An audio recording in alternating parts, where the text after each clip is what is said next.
We're just surrounded by flies.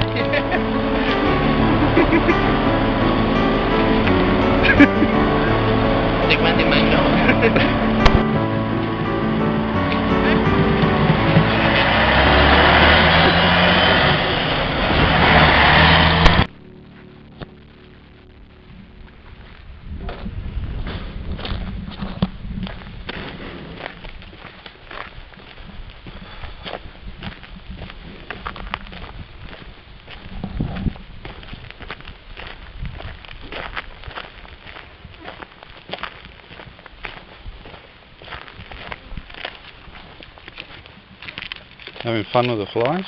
I keep getting thorns in my feet. Well, you should put your boots on. I will do, but not yet. Take the whole thing. Break it up on there.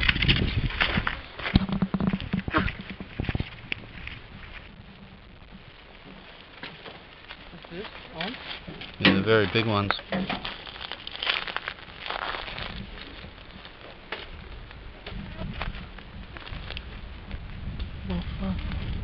That? What?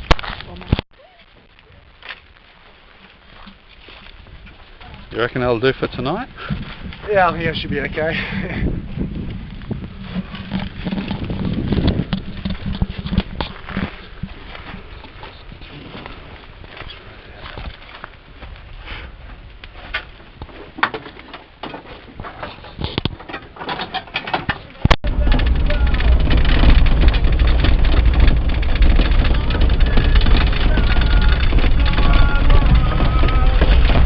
Nice smooth ride, isn't it? Just following this track down a bit further, we come back down on the highway again.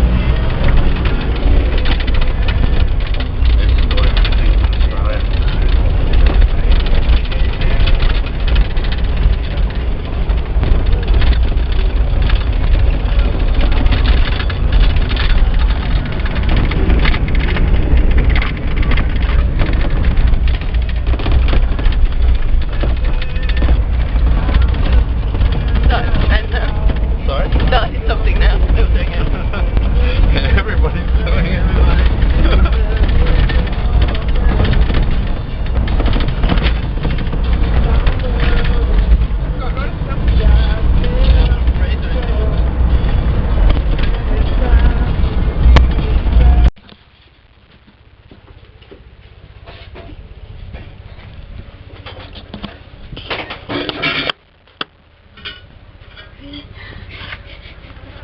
All down the bottom. Oh.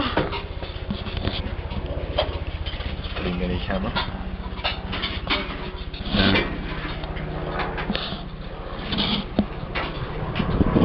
It's quite good, but the digital images aren't fantastic.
from the Aboriginal people, this is a ceremonial hole for the Mala ancestors placed in the rock in the Queensland here. There'll be more of that when we get around the other side.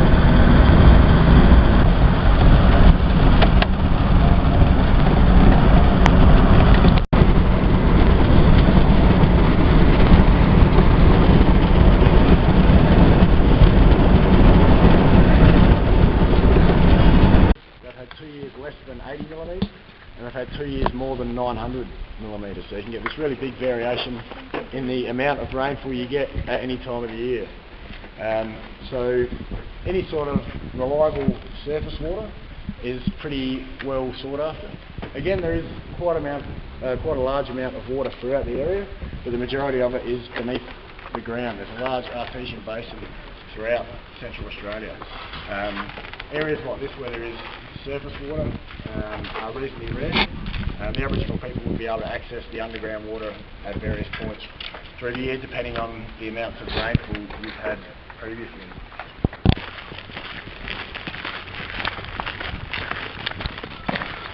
A bit of a design fault there. Yeah. Imagine that coming off right about now. Sorry? Imagine that coming off right about now. You'll be alright, get the photograph.